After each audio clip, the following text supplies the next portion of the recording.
अनंतपुर गांव आज खुशियों से सराबोर था। पूरा गांव आज खुशी में डूबा हुआ था। शादी की शहनाई खुशबू के घर को रौनक से भर रही थी। आज खुशबू का निकाह था, इसलिए पूरे घर में शोर शराबा था।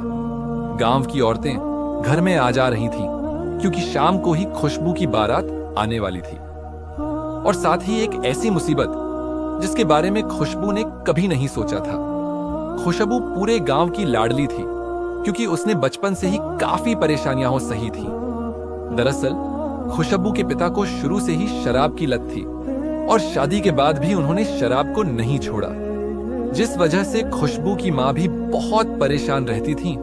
लेकिन एक उम्मीद थी कि औलाद का सुख पाने के बाद उनके शौहर के मिजाज में तब्दीली आ जाएगी। इसलिए खुशबू की मां ने परिवार को आगे बढ़ाया और एक प्यारी सी नन्ही बच्ची को जन्म दिया, जिसकी महक ने पूरे घर में खुशियों की बहार ला दी थी। इसी वजह से खुशबू की वालिदा ने उसका नाम खुशबू रखा। लेकिन खुशबू के पिता के बर्ताव में कोई बदलाव नहीं आया। फिर 5 साल बाद इस घर में एक और बच्चे की किलकारी गूंजी और खुशबू ने बड़े प्यार से अपने भाई का नाम रखा, रिहान। परिवार बढ़ गया था, लेकिन खुशबू के पिता अब भी शराब की लत से दूर नहीं हुए थे, जिससे परिवार में हर वक्त कलह, लड़ाई झगड़ा और पैसों की तंगी बनी रहती थी। ज्यादा शराब पीने की वजह से खुशबू के पिता की तबीयत भी खराब रहने लगी। इसके बाद खुशबू की मां फरजाना ने बच्चों की परवरिश और घर का खर्च देखते हुए दूसरों के घरों में झाड़ू बर्तन का काम शुरू कर दिया। लेकिन इस काम से जो पैसे मिलते, उनमें से आधे तो खुशबू के पिता की दवाइयों में ही चले जाते थे और कुछ समय बाद उनका इंतकाल हो गया। अब पूरी तरह से घर की जिम्मेदारी फरजाना पर आ गई थी। लेकिन बूढ़े कंधे और ढलती उम्र अब इस काबिल नहीं रही थी कि दूसरों के घर जाकर झाड़ू पोंछा कर सके। इसलिए खुशबू ने पास के कारखाने में बैग बनाने का काम शुरू कर दिया। इन पैसों से न सिर्फ खुशबू ने घर का खर्च उठाया, बल्कि अपने भाई रेहान को भी स्कूल में दाखिला दिलाया। खुशबू जितनी मेहनती थी, उतनी ही मिलनसार, खुश मिजाज और नेक दिल भी थी। इतनी गरीबी के बावजूद वह गांव वालों की जैसे भी हो मदद कर देती थी। यही वजह थी कि गांव वाले भी खुशबू को अपनी बेटी बहन की तरह प्यार देते थे और फरजाना के परिवार को अपना ही परिवार समझते थे। आज खुशबू की शादी थी और पहली बार घर में खुशियों की बहार आई थी। फरजाना आज बहुत खुश थी, क्योंकि उसकी लाडली बेटी अपने ससुराल जाने वाली थी। रेहान भी खुश था, लेकिन थोड़ा मायूस भी, क्योंकि खुशबू सिर्फ उसकी बहन ही नहीं, बल्कि मां जैसी थी, जिसने उंगली पकड़कर चलाना सिखाया, पढ़ाया लिखाया और हर जिम्मेदारी निभाई। घर में सभी मेहमान आ चुके थे और अब बस इंतजार था बारात के ढोल नगाड़ों का। शाम के करीब 5 बज चुके थे। खुशबू की सहेलियों ने उसे लाल सुर्ख जोड़ा पहनाया और बहुत अच्छे से मेकअप करके उसे दुल्हन की तरह सजा दिया। जिसने भी खुशबू को दुल्हन के लिबास में देखा, तारीफ किए बिना नहीं रह सका। पर सबसे ज्यादा जो चीज लोगों को भाई, वह थी खुशबू के गोरे हाथों पर लगी बारीक डिजाइन की मेहरून मेहंदी, जो उसके हाथों को और ज्यादा खूबसूरत बना रही थी। लेकिन यह लोग नहीं जानते थे कि यही मेहंदी आगे चलकर खुशबू के गले का फंदा बनने वाली है। खैर, रात के 8 बजे बारात भी फरजाना के दरवाजे पर आ गई। खूब आतिशबाजी हुई और फिर निकाह की रस्म शुरू हुई। सारे इंतजामात बहुत अच्छे से किए गए थे, इसलिए बारातियों को किसी बात की कोई शिकायत नहीं रही। सभी रस्में पूरी होने के बाद अब विदाई की बारी थी। खुशबू को दूर जाता देख घर वालों का दिल तो मायूस हुआ ही, साथ ही गांव वालों की आंखें भी नम हो गईं। खुशबू सबसे मिली और फिर अपने शौहर आतिफ के साथ कार में जाकर बैठ गई। लेकिन उसके आंसू अब भी लगातार बहते जा रहे थे। खुशबू का ससुराल उसके घर से करीब 2 घंटे की दूरी पर था, इसलिए सभी लोग जल्दी ही घर के लिए रवाना हो गए। जब वे मेन रोड पर पहुंचे तो देखा कि गाड़ियों की लंबी कतार लगी हुई है। दूर दूर तक बस गाड़ियां ही गाड़ियां नजर आ रही थीं। इन्हें पार करके आतिफ के घर तक पहुंचने में 2 की जगह 4 घंटे लग जाते। इसलिए आतिफ ने अपने रिश्तेदारों से कहा, क्यों ना शॉर्टकट रास्ता ले लिया जाए। यह रास्ता एक घने जंगल से होकर जाता था जहां से इक्का दुक्का लोग ही गुजरते थे। इसी जंगल में एक सदियों पुराना कब्रिस्तान भी बना हुआ था, जिसे लोग दहशत का दूसरा नाम मानते थे। लेकिन आतिफ आज के द्वार का पढ़ा लिखा नौजवान था। उसे ना तो जिन्न भूत पर यकीन था और ना ही किसी रूहानी चीज पर। उसने अपने रिश्तेदारों को भी समझाया और फिर सब लोग कार से जंगल के रास्ते पर निकल पड़े। रास्ता पूरी तरह सुनसान और वीरान था। लहराते पेड़ों से टकराती हवा पूरे जंगल में एक डरावनी सिहरन पैदा कर रही थी, जिससे माहौल और भी ज्यादा भयावह लगने लगा। लेकिन आतिफ और खुशबू बेफिक्र थे। ये नया शादीशुदा जोड़ा अभी भी हल्दी और मेहंदी की खुशबू में डूबा हुआ था। रात के करीब 12:30 चुके थे। जंगल में सिर्फ जंगली जानवरों की आवाजें और कारों की गड़गड़ाहट गूंज रही थी। तभी इनकी कार एक पुराने कब्रिस्तान के पास से गुजरी। अचानक कार झटके खाने लगी, कभी रुकती, कभी आगे बढ़ती। कार के इस अजीब व्यवहार से खुशबू का दिल जोर जोर से धड़कने लगा। उसी समय कब्रिस्तान का लोहे का दरवाजा अचानक चरमराकर खुल गया और एक सफेद धुंधली सी रूह बाहर निकली। यह पूरा मंजर खुशबू कार के शीशे से देख रही थी और तभी उसे ऐसा लगा मानो वह सफेद रूह उसके भीतर समा गई हो। लेकिन आतिफ को कुछ भी महसूस नहीं हुआ। कुछ ही दूर और चलकर ये लोग अपने घर पहुंच गए। रात के करीब 2 बज चुके थे। रिश्तेदार सब थककर अपने अपने कमरों में जाकर सो गए। खुशबू भी अपने कमरे में चली गई। आतिफ जब उसके पास बैठा और उसकी गोरी हथेलियों पर लगी गहरी सुर्ख मेहंदी पर नजर पड़ी तो वो भी तारीफ किए बिना नहीं रह सका। उसने प्यार से खुशबू का हाथ थामा, लेकिन तभी उसके चेहरे की रंगत उड़ गई, क्योंकि हाथों से खून टपक रहा था। मेहंदी खून में बदल गई थी और वही खून अब आतिफ के हाथों पर भी लग चुका था। ये देख आतिफ पूरी तरह घबरा गया। उसने जल्दी से कपड़ा उठाकर हाथ पोंछा, लेकिन अगली ही पल और हैरान रह गया। अब ना तो हाथों पर खून था और ना ही कोई निशान। आतिफ का चेहरा पीला पड़ गया। उसे समझ नहीं आया कि ये सब हकीकत था या कोई भ्रम। उसने जब खुशबू की तरफ देखा तो वो अब भी घूंघट ओढ़े शांत बैठी थी। आतिफ ने डरते हुए उसका घूंघट हटाया और जब उसका चेहरा देखा तो उसकी सांसें अटक गईं। खुशबू का चेहरा पीला पड़ चुका था। उसकी आंखों में एक अजीब उदासी और डर साफ झलक रहा था। और तभी खुशबू ने एक भारी डरावनी आवाज में कहा, अब ये सिर्फ मेरा है, इस पर सिर्फ मेरा हक है, इसे कोई हाथ नहीं लगाएगा। यह कहते ही उसकी आंखें सुर्ख हो गईं और वो जोर जोर से चीखने लगी। आतिफ सहम गया। उसे समझ नहीं आ रहा था कि खुशबू की आवाज इतनी भारी कैसे हो गई और उसका यह डरावना रूप देखकर वह कांप उठा। खुशबू की चीखें सुनकर सारे रिश्तेदार भागकर कमरे में आ गए। उन्होंने देखा कि खुशबू बिस्तर पर बैठी है। आंखों से लगातार आंसू बह रहे हैं। उसकी आंखें एकदम लाल हैं और वह सबको अजीब नजरों से घूर रही है। रिश्तेदारों को कुछ समझ नहीं आया कि आखिर उसे क्या हो गया है। आतिफ की मां रुखसाना ने जल्दी से पानी पिलाया, कुछ दुआएं पढ़ी और थोड़ी देर में खुशबू शांत हो गई। अब वो फिर से पहले जैसी मासूम लगने लगी और सब लोग अपने अपने कमरों में चले गए। लेकिन आतिफ के लिए ये रात अब आसान नहीं रही। खुशबू तो चैन की नींद सो गई, मगर आतिफ की आंखों के सामने अब भी उसका वही डरावना चेहरा घूम रहा था। उसे अब जिन्हों और रूहानी बातों पर थोड़ा थोड़ा यकीन होने लगा था। उसे खुशबू के पास लेटने में भी डर लगने लगा था। वह सारी रात जागता रहा और डर से कांपती नजरों से खुशबू को देखता रहा।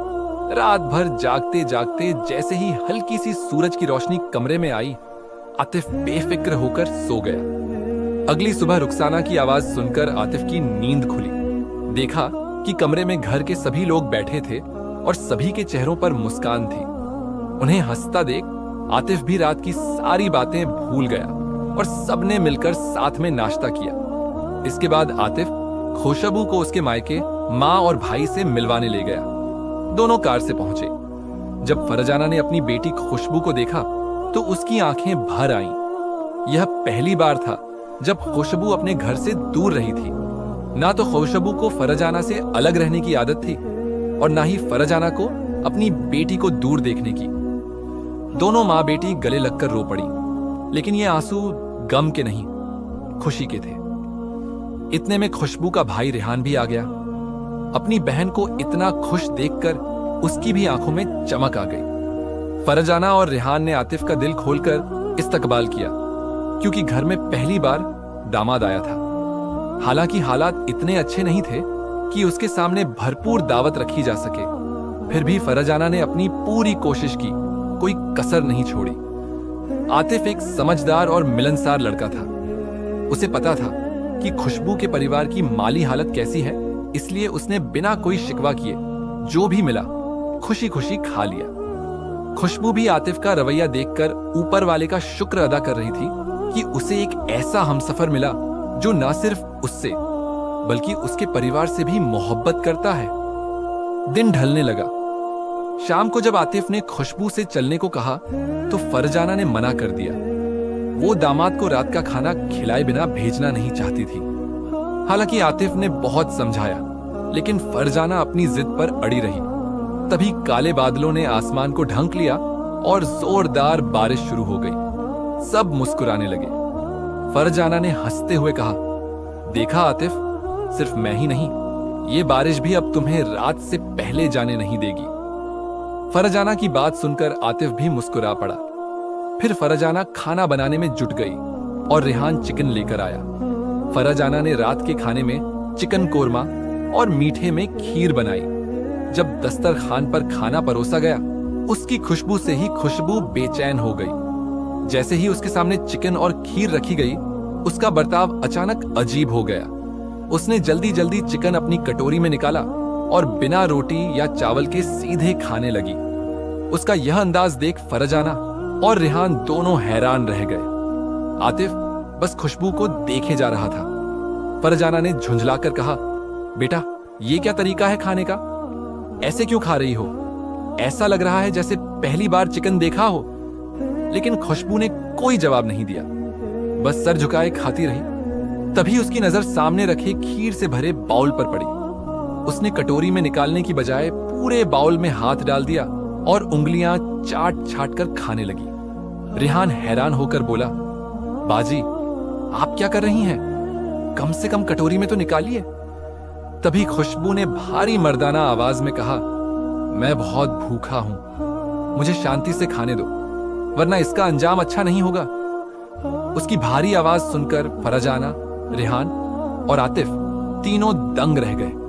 वे हैरत से एक दूसरे को देख रहे थे और फिर बस खुशबू को ही निहारने लगे।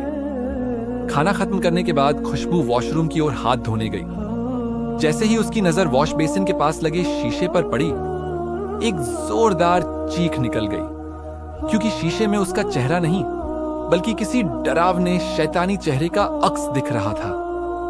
एक ऐसा भयानक रूप जो उसने जिंदगी में पहले कभी नहीं देखा था। वो जोर जोर से चीखने लगी और फिर अचानक बेहोश होकर जमीन पर गिर पड़ी। खुशबू की चीख सुनकर फरजाना घबराकर जल्दी से वॉशरूम की ओर भागी। वहां पहुंचकर उसने देखा कि खुशबू जमीन पर बेहोश पड़ी थी। यह देखकर फरजाना ने तुरंत रेहान और आतिफ को आवाज दी। दोनों दौड़ते हुए आए और मिलकर खुशबू को उठाकर कमरे तक लाए। उसके चेहरे पर पानी के छींटे मारे गए। कुछ ही देर में खुशबू को होश आ गया, लेकिन उसके चेहरे पर उलझन और घबराहट थी। ऐसा लग रहा था जैसे उसे कुछ भी याद नहीं, न खाना खाने की बात, न वॉशरूम में बेहोश होने की, कुछ भी नहीं। उसकी यह हालत देखकर पूरा परिवार चिंता में पड़ गया, लेकिन फिर सबने मिलकर फैसला किया कि उसे कुछ भी नहीं बताया जाएगा। फरजाना नहीं चाहती थी कि उसकी बेटी अपने नए ससुराल में किसी परेशानी का सामना करे या कोई उस पर उंगली उठाए, इसलिए सभी ने यह बात वहीं दबा दी। इसी सब में रात के करीब 10 बज चुके थे। खुशबू और आतिफ ने घर वालों से विदा ली और कार में बैठकर अपने घर की तरफ रवाना हो गए। लेकिन कुछ दूर ही चले थे कि फिर से बारिश शुरू हो गई, और इस बार इतनी तेज कि कार के शीशों से बाहर कुछ भी साफ दिखाई नहीं दे रहा था। आसमान काले बादलों से ढक गया था और घना अंधेरा चारों तरफ फैल चुका था। आमतौर पर अगर ये लोग मेन रोड से जाते तो 2.5 घंटे में आसानी से पहुंच सकते थे, लेकिन वे लंबा रास्ता नहीं लेना चाहते थे, इसलिए आतिफ ने फिर से शॉर्टकट वाला रास्ता चुन लिया। यह रास्ता एक वीरान जंगल से होकर जाता था और बारिश की वजह से यह और भी सुनसान और डरावना हो गया था। पेड़ों से टकराती तेज हवा, झींगुरों की आवाजें और कब्रिस्तान की नजदीकी सब मिलकर एक अजीब सा खौफ पैदा कर रहे थे। फिर भी आतिफ और खुशबू हिम्मत कर आगे बढ़ते रहे, लेकिन जैसे ही इनकी कार कब्रिस्तान के पास पहुंची, अचानक बंद हो गई और ठीक उसी पुराने कब्रिस्तान के दरवाजे के सामने रुक गई। आतिफ थोड़ा घबराकर बोला, अरे यार, ये कार को क्या हो गया? ये तो एकदम ठीक चल रही थी, अचानक यहीं बंद कैसे हो गई? खुशबू ने उसे तसल्ली देते हुए कहा, शायद बारिश की वजह से कोई तकनीकी गड़बड़ी आ गई हो, आप आराम से चेक कीजिए, चल जाएगी। आतिफ ने भी हामी भरी, हाँ हो सकता है, लेकिन आज तक ऐसा कभी नहीं हुआ। पहली बार कार इस तरह चलते चलते रुक गई है। चूंकि कार अब चल नहीं रही थी, आतिफ ने घर पर फोन कर दिया और दूसरी गाड़ी भेजने को कहा। घर वालों ने तुरंत दूसरे बेटे को गाड़ी लेकर रवाना कर दिया, लेकिन उसके वहां पहुंचने में करीब 1 घंटा लगने वाला था। बारिश अब भी लगातार हो रही थी और रुकने का नाम नहीं ले रही थी। दोनों को कार में ही इंतजार करना पड़ा। इस अंधेरी सुनसान रात और बरसती बारिश के बीच माहौल जितना डरावना था, उतना ही रोमांटिक भी। यह शादी के बाद दोनों की पहली बारिश थी जिसे वे साथ बैठकर देख रहे थे। कब्रिस्तान पास था, लेकिन दोनों साथ थे, इसलिए डर कुछ कम लग रहा था। तभी खुशबू अचानक सिर नीचे झुकाकर चुपचाप बैठ गई। बहुत देर तक वह इसी मुद्रा में रही। आतिफ ने उससे कुछ बात करने की कोशिश की, लेकिन उसने कोई जवाब नहीं दिया। वह बस चुपचाप बड़बड़ाने लगी। फिर अचानक उसने कार का दरवाजा खोला और बाहर निकल गई। आतिफ उसे रोकता रहा, कार में वापस बैठने की जिद करता रहा, लेकिन खुशबू जैसे किसी और ही दुनिया में थी। उसने उसकी बातों पर कोई ध्यान नहीं दिया और कब्रिस्तान की तरफ बढ़ने लगी। यह देखकर आतिफ भी कार से उतरा और भागते हुए उसका पीछा किया।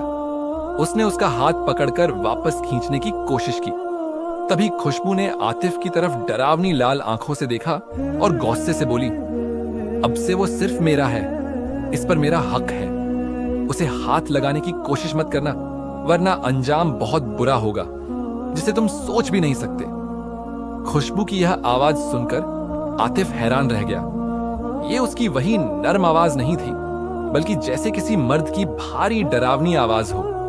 अगले ही पल खुशबू ने उसका हाथ इस ताकत से झटका कि आतिफ को लगा जैसे किसी ने उसे जोर से धक्का दे दिया हो, जैसे उसमें एक साथ 10 आदमियों की ताकत आ गई हो। इस तरह जब भी आतिफ खुशबू के पास जाने की कोशिश करता, या तो खुशबू की तबीयत बिगड़ जाती या फिर कोई ना कोई मुसीबत आन पड़ती। ऐसे ही शादी को करीब 1 महीना बीत गया। एक रात आतिफ फिर से खुशबू के पास गया।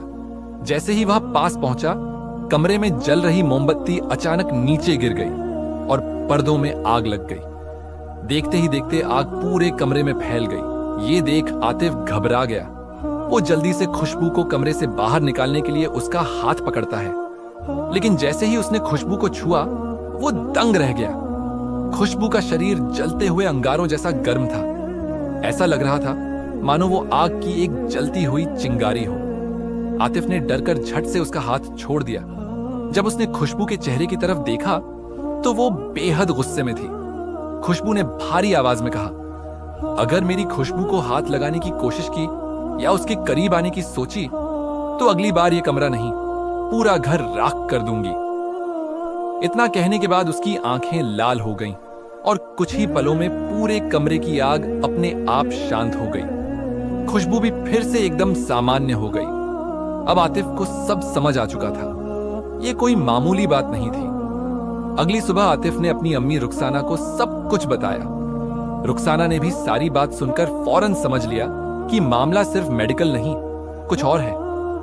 दोनों ने पास की एक मशहूर दरगाह पर जाने का फैसला किया। वहां एक बुजुर्ग मौलवी साहब बैठते थे, जिनके बारे में कहा जाता था कि उनकी जबान से निकली बात कभी झूठी नहीं जाती। रुखसाना उन्हें बहुत मानती थी। दोनों बिना खुशबू को बताए दरगाह पर पहुंच गए और मौलवी साहब से सब कुछ बयान किया। मौलवी साहब ने गहरी सांस ली और कहा, तुम्हारी बहू खुशबू एक जिन्न के कब्जे में है। वो जिन्न उस कब्रिस्तान में बरगद के पेड़ पर रहता है जहां से तुम शादी की रात उसे लेकर आए थे। उसे मेहंदी की खुशबू और खुशबू के गोरे हाथों पर लगी सुर्ख मेहंदी से मोहब्बत हो गई और अब वो उसे किसी के भी पास नहीं जाने देगा। अगर तुम लोग आज मेरे पास ना आते तो वो जिन्न कुछ ही दिनों में खुशबू को अपनी दुनिया यानी जिन्नातों की दुनिया में ले जाता, जहां से इंसान का लौटना नामुमकिन होता है। ये सुनकर आतिफ और रुखसाना के पैरों तले जमीन खिसक गई। उन्होंने मौलवी साहब से मदद की गुहार लगाई। मौलवी बोले, मैं उतारा कर सकता हूं, लेकिन मुझे उसे उसी कब्रिस्तान में लेकर जाना होगा। आतिफ डरते हुए बोला, मौलवी साहब, क्या आप घर पर नहीं कर सकते उतारा?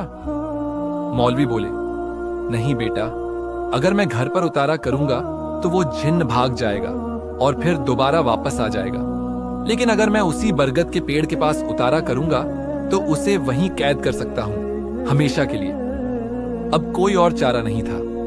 रात के 9 बजे आतिफ ने प्यार से खुशबू से कहा, काफी दिन हो गए, हम कहीं बाहर नहीं गए, चलो आज रात थोड़ा घूम आते हैं, कुछ खा भी लेंगे।